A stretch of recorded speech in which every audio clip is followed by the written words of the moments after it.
चलिए शुरू करते हैं। हेलो बच्चों, कैसे हैं आप लोग। उम्मीद करता हूं कि कल की वीडियो आप लोगों ने बहुत मन से देखी होगी। आज की क्लास में कल के बाद जो पहला लेक्चर रिकॉर्ड किया था हमने एंटरप्रेन्योरशिप का, आज हम उसी के आगे कंटिन्यू कर रहे हैं। ठीक है, आप लोगों से हमने प्रॉमिस किया था तो हम उसको पूरा करेंगे।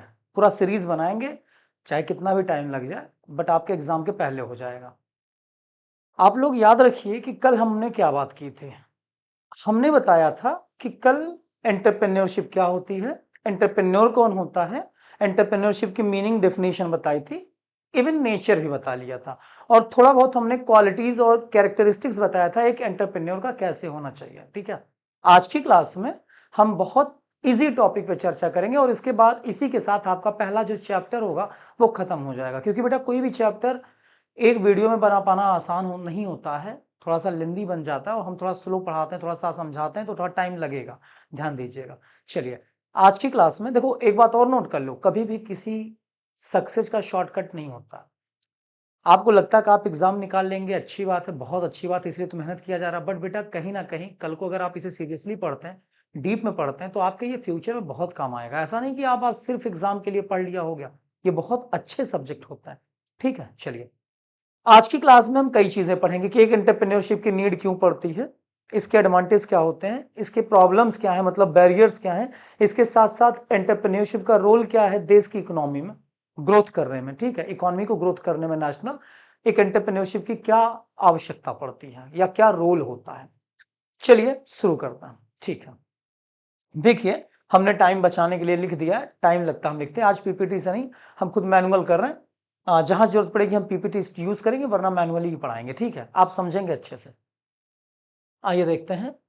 चलिए, सबसे पहला आज का जो टॉपिक स्टार्ट करेंगे वो स्टार्ट करेंगे एंटरप्रेन्योरियल प्रोसेस। सबसे पहला जो टॉपिक स्टार्ट होगा वो होगा एंटरप्रेन्योरियल प्रोसेस।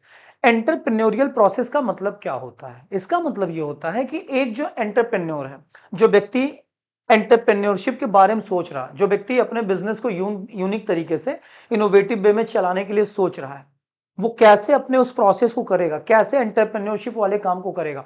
फॉर एग्जाम्पल मैं एक एंटरप्रेन्योर हूं, मैं एंटरप्रेन्योरशिप का काम करना चाहता हूं, तो मैं कैसे उस प्रोसेस को करूंगा। सबसे पहले बेटा मेरे माइंड में एक आइडिया आएगा, मैं सबसे पहले एक आइडिया जनरेट करूंगा। क्यों आइडिया, क्यों सर, क्योंकि मुझे देखना होगा भाई, मैं एक बिजनेस करना चाहता हूं, एक एंटरप्रेन्योरशिप चलाना चाहता हूं, तो फर्स्ट ऑफ ऑल मैं आइडिया जनरेट करूंगा। आइडिया किसी भी चीज को लेके हो सकता है। सबसे पहले कि मैं किस टाइप के बिजनेस चलाऊं, सोल प्रोप्राइटर चलाऊं कि पार्टनरशिप के रूप में चलाऊं, या कंपनी बना के चलाऊं, या फिर किसी कोऑपरेटिव सोसाइटी के फॉर्म में चलाऊं। इसके साथ साथ मैं किस टाइप का प्रोडक्ट मार्केट में लाऊं, कौन से प्रोडक्ट की डिमांड है, कौन सा प्रोडक्ट नया होगा जो मार्केट में कस्टमर को अट्रैक्ट करेगा। इस टाइप के कुछ आइडिया मेरे दिमाग में आएंगे। समझ में आई बात। दूसरा, क्लियर विजन। मेरा जो विजन है, मेरी जो कह सकते हैं कि मेरा जो उद्देश्य है, मेरा जो दूरदर्शन मतलब जो एक कह सकते हैं कि लक्ष्य है, जो टारगेट है, वो बेटा मेरा स्पष्ट होना चाहिए कि हाँ मुझे इसी पे काम करना। बार बार मैं अपने विजन को बदलू ना। ठीक है, मतलब मैंने जो आइडिया जनरेट किया उसी पे मुझे स्पष्ट रूप से काम करना चाहिए। ये नहीं कि आगे मैं बदल गया, फिर देख रहा हूं कि प्रॉब्लम आ रही मार्केट में, चेंज कर गया अपने आप को। नहीं, मुझे थोड़ा दिन उस पर कमिटमेंट होकर काम करना चाहिए। ठीक है, परसुएडिंग मतलब मैं जो काम कर रहा हूं, मैं मार्केट में जाऊंगा, मैं वेंडर से मिलूंगा, मैं और भी लोगों से मिलूंगा, तो मैं उनको परसुएड करूंगा, लोन देने के लिए बोलूंगा। हो सकता है मैं बैंक के पास जाऊं, सर मुझे लोन दे दीजिए। सर मैं मार्केट में जा रहा हूं, मशीन की जरूरत पड़ेगी, रॉ मटेरियल की जरूरत पड़ेगी, लेबर की जरूरत पड़ेगी, मैंने कॉन्ट्रैक्टर से बात की कि सर मुझे ये सब सप्लाई कर दीजिएगा, मैंने बैंक से बात की, सर मुझे लोन चाहिए। तमाम चीजें मैंने बेटा जा करके लोगों से मिल करके बात की, मतलब मैंने उनको अपनी तरफ प्रभावित किया। तो परसुएड करना चाहिए, तभी जाकर के काम आगे बढ़ेगा। पहला, मैं आइडिया जनरेट करूं। दूसरा, मेरा विजन स्पष्ट होना चाहिए। तीसरा, कहने का मतलब क्या है कि मेरी बातों से लोग प्रभावित हों, मेरे साथ मिल करके चलने की लोग कोशिश करें। ये ना हो कि मैं आइडिया बता रहा हूं कि मैं ये सोच रहा हूं, मैं कंपनी बनाना चाहता हूं, मैं ये करना चाहता हूं, मैं एंटरप्रेन्योरशिप चला रहा हूं, कल को कोई मेरे साथ ही नहीं आ रहा, तो बेटा ये नहीं होता। परसुएड मतलब लोगों को अपने प्रभाव में लाना। समझ में आई बात। फिर क्रिएटिंग न्यू वेंचर, फिर मैं नए वेंचर को क्रिएट करूंगा, मतलब अपने बिजनेस को क्रिएट कर दूंगा। जो बिजनेस मैंने आइडिया जनरेट किया, लोगों को अपने साथ ले आया, विजन को क्लियर किया, बेटा फिर मैं उसी के माध्यम से जाके अपने वेंचर को, अपने उद्यम को, अपने व्यवसाय को क्रिएट कर दूंगा। क्लियर हुआ। फिर एडॉप्टिंग विद टाइम, फिर बेटा क्या होगा, जो प्रॉब्लम आएगी, जो मार्केट में चल रहा होगा, समय समय पे इन्वायरमेंट के साथ मैं अपने आप को चेंज करता रहूंगा। क्लियर हुआ कि नहीं हुआ? स्वीकार करता रहूंगा जो इन्वायरमेंट में चल रहा, फैशन बदल गया, टेस्ट बदल गया, टेक्नोलॉजी बदल गई, तो कुल मिलाकर के इन सब चीजों को मैं समय समय पे एक्सेप्ट करके इसमें चेंज भी करता रहूंगा। तो पहले मैं आइडिया जनरेट करूंगा, फिर बेटा मैं उसके साथ साथ उसी आइडिया पे काम करूंगा। मतलब मेरा विजन जो है, मेरी दूरदर्शिता, मेरा जो गोल है वो चेंज नहीं होगा, क्लियर रहेगा, स्पष्ट रहेगा। मैं उसी पे काम करूंगा। फिर मैं लोगों को अपनी बातों में प्रभावित करके अपने बिजनेस की तरफ ले आऊंगा, ताकि लोग मुझे लोन दें, मेरे साथ मिलकर काम करें, मेरी कंपनी का सपोर्ट करें। इसके बाद बेटा मैं अपनी कंपनी को बना दूंगा। फिर साथ ही साथ बेटा जो समय के साथ आवश्यकता होगी मैं उसको अडॉप्ट करता रहूंगा। Any doubt? Clear? I hope कि आप समझ पा रहे हैं। चलिए, हाँ, एक बात और, ये दोस्तों को जरूर बताएं बेटा, शेयर भी करते रहें दोस्तों को और सब्सक्राइब करवाते रहें, क्योंकि इसी से क्या होता है, मैंने सुना कि यूट्यूब पे एल्गोरिथम काउंट होता है, जो भी है, तभी यूट्यूब वीडियो एक्सपेंड होती। लाख अच्छा पढ़ा लें, अगर आप लोग सपोर्ट नहीं करेंगे तो शायद कुछ हो भी नहीं सकता इस पे। ठीक है, बच्चों को इसकी नीड पड़ती है और बच्चे इधर उधर जाके फंस जाते, बाद में कहते हैं सर आपने बताया नहीं, मेरा ये आपका ये चैनल था, तो इसलिए मैं आपसे बोल रहा हूँ। ठीक है, आज काफी बच्चों ने सपोर्ट किया हालांकि चैनल पे आके। ठीक है, और अब देखते हैं बेटा need and importance of entrepreneurship. आज का जो टॉपिक है मेन यहीं से चालू होगा, वो आप पढ़ लीजिएगा, वो आपकी जानकारी के लिए था। आज की क्लास में जो आपका सिलेबस है, बेसिकली जिसका सिलेबस है वो पढ़े, जिसका नहीं वो जानकारी के लिए पढ़े। बदमाशी नहीं करना, नहीं तो पीटे पीटे जाओगे तुम लोग। हाँ, मैं क्या बोल रहा हूँ, need and importance of entrepreneurship. Entrepreneurship की नीड क्यों है इस देश को, या इसका इंपॉर्टेंस क्या है आज हमारे देश में। क्लियर? सबसे पहले हम यहाँ पे डिवाइड कर रखे हैं, इकोनॉमिक नीड होती है, ह्यूमन नीड होती है, सोशल नीड होती है, ऑर्गेनिक नीड होती है, नेशनल नीड होती है। एंटरप्रेन्योरशिप के नीड को एक साथ बताना पॉसिबल नहीं था, बहुत लेंदी हो जाता, तो मैंने कैटेगराइज कर दिया जिससे आपको याद करना और समझने में आसानी हो जाएगी। समझ में आई बात? सबसे पहला टॉपिक आता है इकोनॉमिक नीड। इकोनॉमिक नीड में भाई जाहिर सी बात है, हर आदमी एंटरप्रेन्योरशिप क्यों करना चाहता है, एक एंटरप्रेन्योर व्यक्ति क्यों बनता है? क्योंकि वो पैसा कमाना चाहता है, वो अपनी संतुष्टि को पूरा करना चाहता है, वो चाहता है कि आने वाले भविष्य को, आने वाले बच्चों को, आने वाले जनरेशन को हम एक अच्छा दशा दिशा दिखा के जाएं, लोग हमें सम्मान दें। हर व्यक्ति यही एक अच्छा जीवन बिताने के लिए, एक अच्छा स्टेटस पाने के लिए समाज में पैसे कमाना चाहता बेटा। तो सबसे पहला जो नीड होता है आपके एंटरप्रेन्योर बनने का, वो इकोनॉमिक नीड होता है, आर्थिक आवश्यकता होती है। तो बेटा सबसे पहला है प्रॉफिट अर्न करना। आप चाहते हैं कि ज्यादा से ज्यादा प्रॉफिट अर्न करें एज एंटरप्रेन्योर, इसलिए आप एंटरप्रेन्योरशिप की तरह जाते हैं। दूसरा, प्रोडक्शन ऑफ गुड्स। भाई आप जानते हैं कि जब तक आप अच्छा गुड्स प्रोड्यूस नहीं करेंगे मार्केट में, अच्छी टेक्नोलॉजी का यूज नहीं करेंगे, तब तक आपका जो प्रॉफिट है वो आ नहीं सकता है। तो इसलिए आप प्रोडक्शन को अच्छा करते हैं गुड्स के, और अपने जो है गुड्स को बेच करके मार्केट में रेवेन्यू कमाते हैं। क्लियर हुआ बच्चों? फिर आता है क्रिएट मार्केटिंग। आप बेटा मार्केटिंग क्रिएट करते हैं, या वो क्रिएटिंग मार्केट है, या क्रिएट मार्केटिंग कह सकते हैं। बेटा आप मार्केट में अपनी मार्केटिंग बनाते हैं, मतलब आप माल को बनाने से लेकर के, गुड्स को प्रोड्यूस करने से लेकर के बेचने तक जितनी प्रक्रिया आप करते हैं एक मार्केट में जा करके, क्यों करते हैं? क्योंकि आपको पैसा कमाना है। तो ये इकोनॉमिक नीड में आएगा कि आप बिना मार्केटिंग के इसे कर नहीं सकते, इसलिए आप क्रिएट करते हैं मार्केटिंग, ताकि आपका गुड्स अच्छे से बिके। समझ में आ रही बच्चों? फिर आता है टेक्नोलॉजिकल इंप्रूवमेंट। आप टेक्नोलॉजी को भी इंप्रूव करना चाहते हैं, क्योंकि अच्छी टेक्नोलॉजी होगी, अच्छा पैसा आएगा, अच्छे प्रोडक्शन होंगे, कम टाइम में ज्यादा प्रोडक्ट आप प्रोड्यूस कर पाएंगे, और कॉस्ट भी आपका बचेगा। क्लियर होगा बच्चों? ठीक है, अब आता है ह्यूमन नीड्स। एंटरप्रेन्योरशिप को करने से कुछ ह्यूमन नीड भी आप पूरी करते हैं। जैसे ह्यूमन नीड क्या है? Welfare of employees. आपकी कंपनी में मानव की आवश्यकता क्या है? कुछ एम्प्लॉय काम करते हैं, बिना कंपनी में एम्प्लॉय के या कुछ लोगों के सपोर्ट के तो आप कंपनी चला नहीं सकते। तो आपकी कंपनी मान लो 20 लोग काम कर रहे हैं, 50 लोग काम कर रहे हैं, जो भी काम कर रहे हैं वो मैटर नहीं करता, आप उनके वेलफेयर के बारे में सोच रहे हैं। जैसे उनकी सैलरी बढ़ाना, उनको एक अच्छा पैकेज देना, उनको ट्रेवलिंग अलाउंस देना, उनको एक अच्छा घर देना, उनको एक स्टैंडर्ड देना, ताकि उनकी आवश्यकताएं पूरी हो और वो आपके साथ सपोर्ट करके काम करें। समझ में आई बात? फिर आता है satisfaction of consumer. Human need में आप कंज्यूमर भी आता है, क्योंकि अगर कंज्यूमर सेटिस्फाई नहीं होगा मेरे बच्चे, तो ये सारी चीजें नहीं पूरी हो सकती हैं आपकी। तो इसलिए आप एक एंटरप्रेन्योरशिप की आवश्यकता रखते हैं कि आप जो है कंज्यूमर के, कस्टमर के वांट और नीड को सेटिस्फाई करें, ताकि वो कल को आपकी कंपनी का प्रोडक्ट खरीदे और आपकी कंपनी में ज्यादा से ज्यादा पैसा आए, प्रॉफिट आए। तो कुल मिलाकर के दो नीड आपने पूरी कर ली, एक इकोनॉमिक नीड, दूसरा ह्यूमन नीड। कोई डाउट आएगा तो आप कमेंट में पूछ सकते हैं। जब आप एक एंटरप्रेन्योरशिप को चलाते हुए समाज की कुछ आवश्यकताओं को पूरा करना चाहते हैं और करना भी चाहिए। एक एंटरप्रेन्योर समाज का व्यक्ति होता है तो उसको समाज की सारी रिक्वायरमेंट को, सारी नीड को फुलफिल करना चाहिए।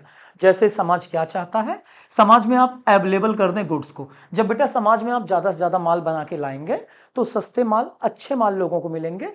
इसलिए हमारे देश को ज्यादा इंपोर्ट पर डिपेंड नहीं होना पड़ेगा। हमारे देश में मैन्युफैक्चरिंग हो जाएगी, समाज में आसानी से चीजें फैल जाएंगी, सस्ते प्राइस पर मिल जाएगा, लोगों की आवश्यकता पूरी हो जाएगी। एक एंटरप्रेन्योरशिप को ये नीड भी ध्यान देनी चाहिए। सप्लाई ऑफ गुड्स, आप समाज में माल बना के गुड्स को सप्लाई करें, अच्छी क्वालिटी का गुड्स सप्लाई करें। ये नहीं कि पैसा कमाने के लिए आप कुछ भी सप्लाई कर दे रहे हैं, लोगों को आप यूज कर रहे हैं, मतलब एक्सप्लॉइट कर रहे हैं, लोगों का प्राइस बढ़ा करके शोषण कर रहे हैं। ऐसा ना करें, आप समाज की सारी आवश्यकताओं को अच्छे से पूरा करें। अगला आता क्रिएशन ऑफ एम्प्लॉयमेंट। भाई समाज आज बेरोजगारी के रास्ते पर है, बेरोजगारी बहुत ज्यादा चरम पे है। रीजन क्या बेटा, पॉपुलेशन। आपको पता है हम गवर्नमेंट को दोष नहीं दे सकते हैं, पॉपुलेशन मेन फैक्टर है बेटा। पॉपुलेशन जब इतनी है तो गवर्नमेंट चाहती है कि ज्यादा से ज्यादा एंटरप्रेन्योर आए, एंटरप्रेन्योरशिप को करें और समाज को रोजगार दें। अगर आपने छोटा सा भी बिजनेस डाला, सपोज दैट मान लीजिए आपने चाय का बिजनेस यूनिक तरीके से खोला, आप रेस्टोरेंट यूनिक तरीके से चला रहे हैं, या आप स्टार्टअप कुछ अच्छा कर रहे हैं, वेबसाइट का काम कर रहे हैं, वेब डिजाइनिंग का काम कर रहे हैं, तो वहां 10-5 लोगों को आप रखेंगे ना, तो आप बेटा उनको नौकरी तो दे रहे हैं ना। क्लियर हुआ? अच्छा हाँ बच्चों, बात बात में बताना भूल गया था, एंटरप्रेन्योर का एग्जाम्पल आप किसको ले सकते हैं? स्टीव जॉब्स हैं, एलॉन मस्क हैं, अंबानी है, अडानी है, ओयो कंपनी जो होटल का मालिक, ऐप का मालिक है, इसके अलावा एमबीए चाय वाला, ये सब बेटा एंटरप्रेन्योर है। समझ में आ रही बात? ये एग्जांपल आपको मैं कल भूल गया था बताना, ऐसे याद आ गया तो याद कर लीजिएगा। ठीक है, मीनिंग के साथ लिखना होता, हर जगह नहीं लिखना होता एग्जाम्पल एग्जाम्पल। ठीक है, अगला आता है यूटिलाइजेशन, यूटिलाइजिंग नेचुरल रिसोर्सेज। बेटा एक बात जानते हो, ये जो नेचुरल रिसोर्सेज होता है, नेचुरल रिसोर्सेज क्या होता है? फॉरेस्ट होता है, रिवर होता है, वाटर होता है, कोल होता है, पेट्रोल होता है। ये तमाम चीजें जो बेटा आपके प्राकृतिक संसाधन है, इनका अच्छे से इस्तेमाल किया जाए। इसलिए एंटरप्रेन्योरशिप की जरूरत पड़ती है, क्योंकि एंटरप्रेन्योर एक पढ़ा लिखा व्यक्ति होता है, चीजों को मैनेज करना जानता है, तो इसलिए वो अपने नेचुरल रिसोर्सेज को सही तरीके से यूटिलाइज भी कर पाएगा, जिससे भविष्य में आने वाले जनरेशन को भी चीजें अवेलेबल हो पाएंगी, जिसको हम सस्टेनेबल डेवलपमेंट कहते हैं। क्लियर हुआ? आपने एक वर्ड सुना होगा सस्टेनेबल डेवलपमेंट, मतलब आज जो हमारे पास बेटा अवेलेबल है रिसोर्सेज, उसको हम इतना यूज करें कि आने वाली जनरेशन को भी वो चीजें मिल सके। ये ना हो कि हम आज यूज कर डाले, आने वाली जनरेशन को गाली दे रही हैं, अपने पूर्वजों को गाली दे रही हैं कि सब खा पी के नाश करके चले गए, हमको अंधेरे में रख दिया। ऐसा नहीं करना। तो ये एंटरप्रेन्योरशिप ही इस चीज को इंश्योर कर सकता है, सुनिश्चित कर सकता है। क्लियर हुआ? फिर आता है ऑर्गेनिक नीड। ऑर्गेनिक नीड का मतलब क्या होता है बेटा? हर कंपनी, हर व्यक्ति चाहता है कि उसका एंटरप्रेन्योरशिप ग्रोथ करता रहे, सर्वाइव मतलब लंबे समय तक चलता रहे, और प्रेस्टीज, जिसको इसको बेटा प्रोनाउंसिएशन में प्रेस्टीज कहते हैं, कई लोग प्रेस्टाइज भी बोलते हैं, बट प्रेस्टीज बोलता हूं। और हमारा सम्मान, आत्मसम्मान, हमारा जो स्टेटस है, कह सकते हैं हमारा जो भौकाल है, कंपनी का जो गुडविल है, वो मार्केट में बना रहे, लोग हमको जानते रहे। तो ये होता है ऑर्गेनिक नीड। क्लियर? अगला आता है नेशनल नीड। अब समाज के लिए देश के लिए एंटरप्रेन्योरशिप की क्या आवश्यकता है? पहला, बेटा आपको पता है ये जितना भी एंटरप्रेन्योरशिप आज मैं पढ़ा रहा हूं टॉपिक, ये बेटा इसमें ज्यादातर एमएसएमई की बात आएगी, micro small and medium enterprises की बात ज्यादा आएगी। तो कहीं ना कहीं हमारे देश की सरकार चाहती है कि एंटरप्रेन्योरशिप को बढ़ावा दे करके जितने भी स्मॉल एंटरप्रेन्योर हैं उनको डेवलप किया जाए। क्लियर हुआ? ताकि स्मॉल एंटरप्रेन्योर कल को जाके बड़े हो जाएं और लोगों को रोजगार दें। तो इन स्मॉल एंटरप्रेन्योर को बढ़ावा देने का एक मतलब है कि जो देश में बेरोजगार छपरी युवा घूम रहे हैं, उनको कुछ सरकार के द्वारा सपोर्ट हो जाए, और इसके बाद बेटा वो लोग क्या करें, अपने बिजनेस को यूनिक तरीके से स्टार्टअप के रूप में खोलें और लोगों को रोजगार दें। इससे और लोग भी आए और दूसरे लोग भी एंटरप्रेन्योर की तरफ जाएं। तो बेटा स्मॉल एंटरप्रेन्योरशिप को सपोर्ट करने के लिए एंटरप्रेन्योरशिप की नीड पड़ी। क्लियर हुआ? आई होप समझ में आ गया। Development of skilled personnel. बेटा क्या है कि हमारे देश में जो लोग काम कर रहे हैं कंपनी में, चाहे किसी भी बढ़िया बिजनेस में, तो उनके अंदर का स्किल डेवलप हो, योग्यता कुशलता डेवलप हो, मतलब कर्मचारियों के अंदर कुशलता को, स्किल को इनहेंस करने का हमारी नेशनल नीड पड़ती है। जब ये होगा बेटा तो देश में रेवेन्यू आएगा, नेशनल इनकम आगे जाएगी। अब अगर कोई डाउट आया आपको मेरे बच्चों इतने टॉपिक में कि need and importance of entrepreneurship, कि नीड क्या है, मैंने कहा इकोनॉमिक नीड होती है, ह्यूमन नीड होती है, सोशल नीड होती है, ऑर्गेनिक नीड होती है, नेशनल नीड होती है।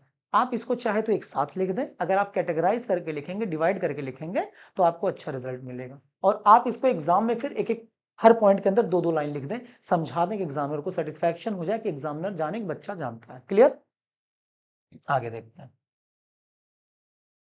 अगला आता है कि ऑब्जेक्टिव्स ऑफ एंटरप्रेन्योरशिप। बेटा बहुत छोटा बहुत प्यारा टॉपिक, ये जल्दी समझ में आ जाएगा क्योंकि आपने पीछे नीड्स और इंपॉर्टेंस जब समझ लिया तो अब इसमें कुछ बचा ही नहीं है। वो आपको इसलिए पढ़ा रहा हूँ, कल को ये ना लगे कि सर ने ऑब्जेक्टिव छोड़ दिया, ये छोड़ दिया, अधूरा, ऐसा नहीं है। मैं पढ़ा दूं, अगर एक बच्चा नीड्स को समझ लिया तो ऑब्जेक्टिव इंपॉर्टेंस सब बना डालेगा। ठीक है, चलिए आइए देखते हैं ऑब्जेक्टिव्स ऑफ एंटरप्रेन्योरशिप क्या होता है। बेटा कह रहा proper utilisation of resources.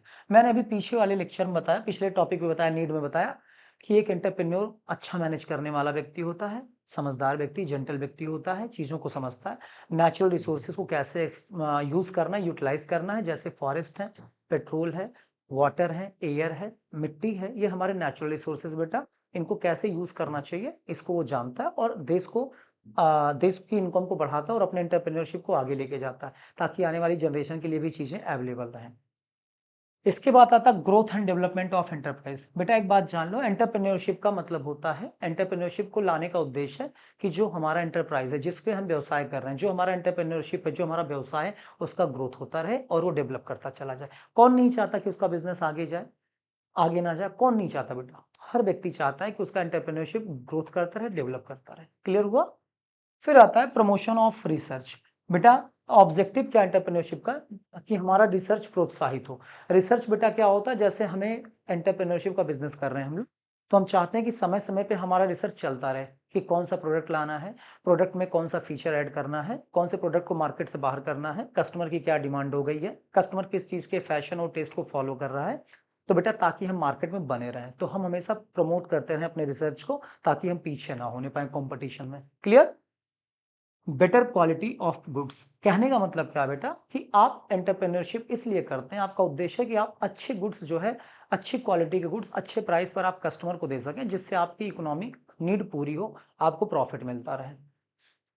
Planning for future. बेटा हर एंटरप्रेन्योरशिप का जो मैनेजर होता है, जो बॉस होता है, जो एंटरप्रेन्योर होता है, वो प्लानिंग करता है फ्यूचर के लिए ताकि बिजनेस कहीं डाउनवर्ड ना हो पाए, उसका बिजनेस फलता फूलता रहे, दिन दूनी रात चौगुनी तरक्की करता रहे।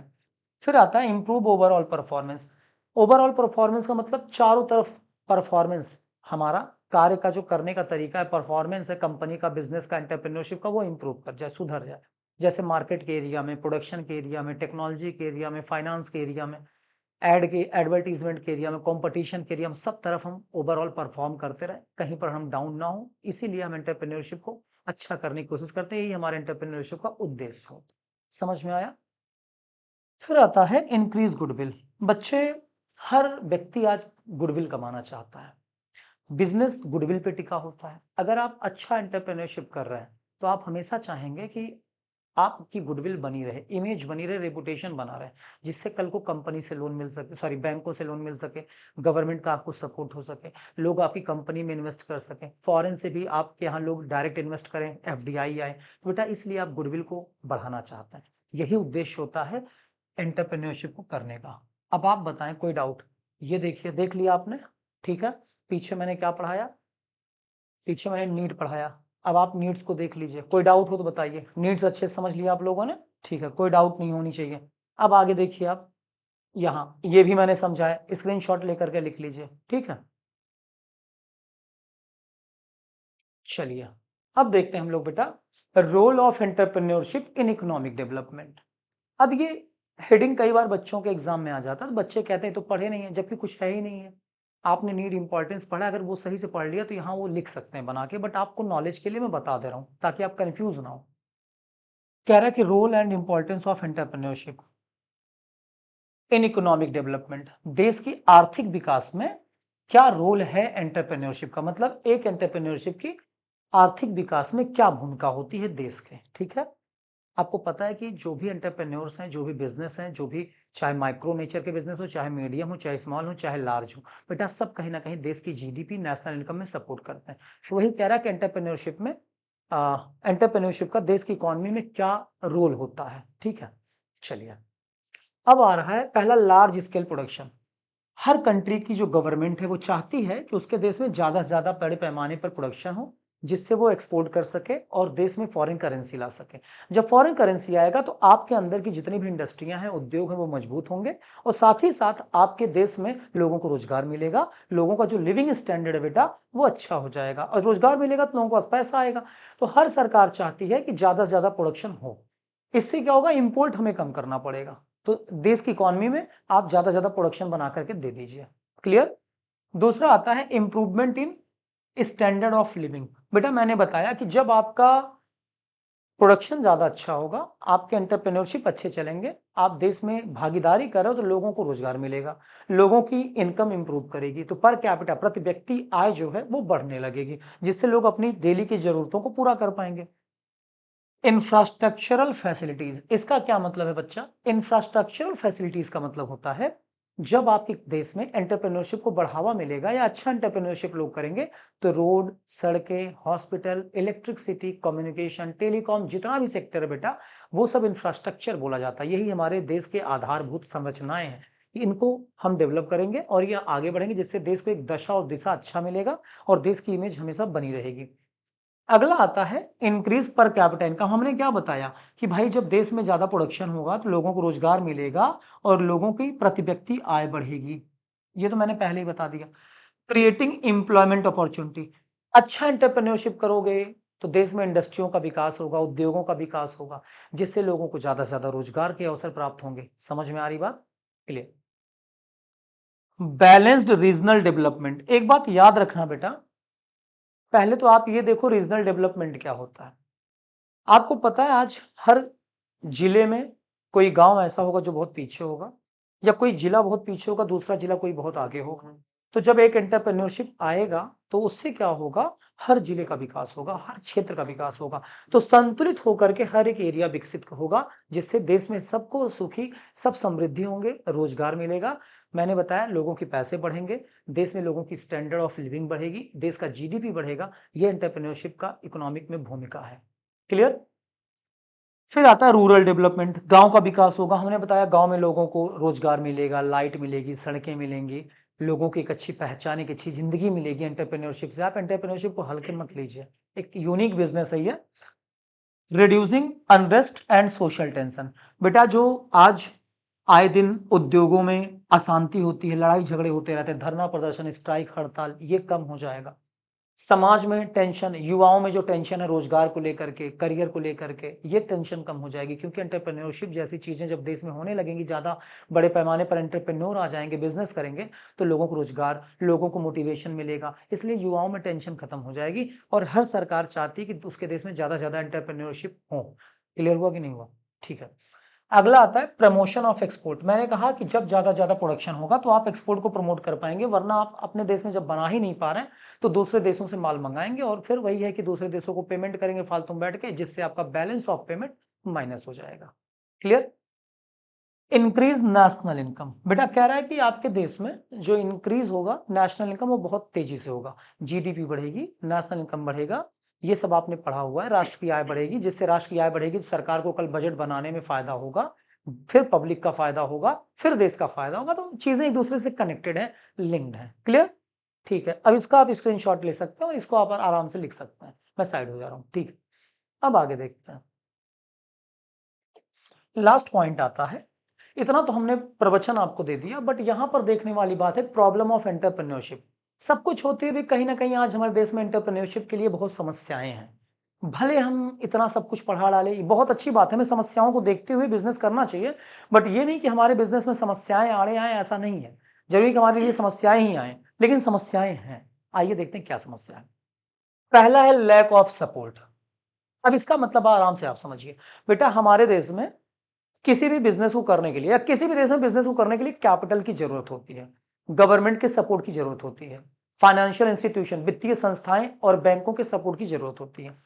कहीं ना कहीं सरकार ने स्कीम बना दिया है, पॉलिसी बना दी है, एंटरप्रेन्योर को लेके ये करिए वो करिए, सरकार सब्सिडी दे रही है, लेकिन आज भी बैंक जो है जो ग्राउंड लेवल पर बेटा वो सपोर्ट नहीं मिल पा रहा है। तो इसलिए हमें कैपिटल नहीं मिल पा रहा, प्रॉपर मिल भी रहा तो ज्यादा ब्याज ले रहे हैं लोग, जिस वजह से हम प्रॉपर एंटरप्रेन्योरशिप की तरफ जा नहीं पा रहे हैं। समझ में आ रही बात?